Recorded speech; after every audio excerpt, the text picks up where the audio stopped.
really, really proud of the way our team played in the second half, and especially, in that fourth quarter. I thought that we learned a lot from this experience. To say that I'm surprised with the way it played out, I'm not. We played a lot of young guys on the road, conference game, first time playing with fans in a long time. Quarterback who hadn't thrown a college pass before. But the way we rallied and played, especially in that second half, and we had a lot to build on here. And very excited coming out of that locker room. Open them up right here, Austin.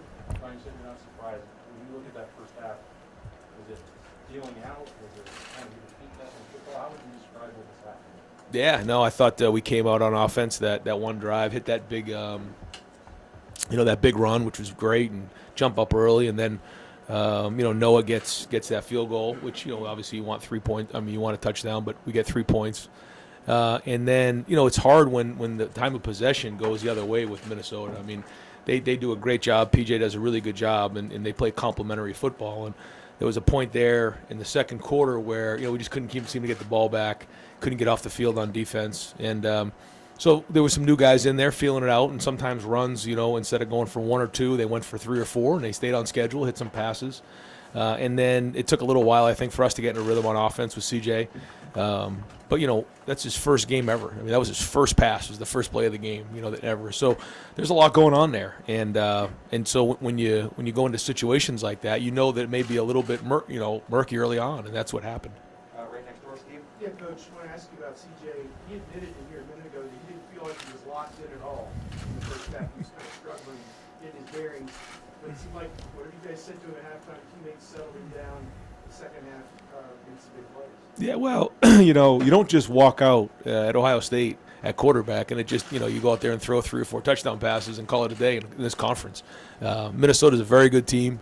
PJ does an excellent job. That's a very well coached, hard playing team.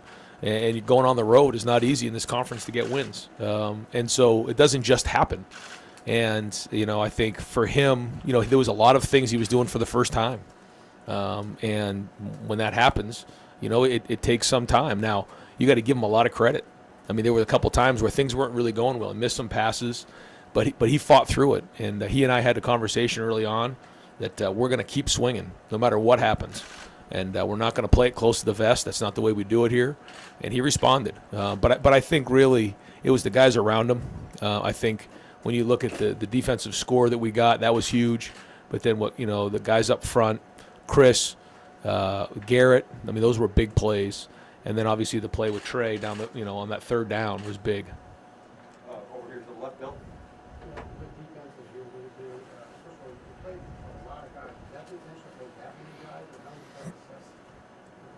Yeah, I got to look at the film and see. I mean, they ran the ball really well and controlled the game a little bit. So we'll look at it. But like you said, there's a lot of guys who played a lot of football. So we have an opportunity now. We recruited a lot of young players, and we lost those 4 linebackers. And because of that, and you could see that we played, we matched some personnel a little bit differently this game. And now we're going to have to go back and assess and really get a feel for that because when you're going in scrimmages and practice, you get a good feel for things, but you don't really know until you get into a game. And I think it's going to sort itself out a little bit, but we do like playing depth, and guys who deserve to play are going to. Over here to the right, Adam. Ryan, you mentioned you keep swinging for a young quarterback. What does that approach do, especially when you obviously have a lot of guys that can help them out and set the field the way you do? Yeah, I mean, I told them early on there's no expectations going in. You might throw 4 interceptions, you might throw 4 touchdowns. I don't know what's going to happen. Again, you don't just, I know everyone thinks you just walk out there and you're going to, throw for 300 yards and a bunch of touchdowns. It doesn't just work that way. There's a lot of things for a young quarterback to process who has never played. I wish last year that we had those 7 games that we didn't play where he had played, 150 to 200 snaps and thrown the ball. He didn't have any of that. Not one snap. I shouldn't say not one snap. He had a few snaps, but not one pass. Just a couple plays here and there. So usually this is a very unique situation for somebody who has really zero experience to go into a conference game on the road like this against a good team. I mean, this is a team who was top 10 in the country before last year. So, but yeah, very, very impressed with the way he just kept swinging. All right, behind him, Bill. Ryan, how close was Southern Banks being able to play, and do you think he and Cam Brown could go play? Yeah, I hope so. We had 7 ready, kind of an emergency role, and we're looking forward to getting those guys healthy to play next week. Right, and just go back to what you guys playing on defense. Like, I don't know, do you guys not know yet who your best guys are there? Like, are you still trying to? Maybe you're not trying guys out. You're trying to it's not spelling, but are you still trying to figure out who the guys are you can rely on? It's close. We have a lot of depth, and so we're playing a lot of depth right now. And maybe it sorts out a little bit differently as we watch the film and guys solidify some spots. But until then, it was really close in a lot of positions, and we'll have to look at it and see if maybe we need to have a little more continuity in certain positions. But if when it was that close, guys deserve to play, then we're going to play depth, and I think that's going to serve us well. Certainly down the road. I think, when you start with maybe a non-conference game and, you can get some guys into the game in the second half, it's a little different when you start with a conference game. And we knew that coming in. The whole goal here was to go 1-0, and now the next goal is to go 2-0. And then we come up for air and figure out what's next because it was a one-game season here, and we didn't care what the score was. And it's going to be the same thing next week. And then we'll kind of come up for air and figure it all out. Right behind him, Nathan. How long you expect you after Miller, and how did you feel like Luke did, especially I guess considering the circumstances and the conditions, and maybe not having that much time, I guess.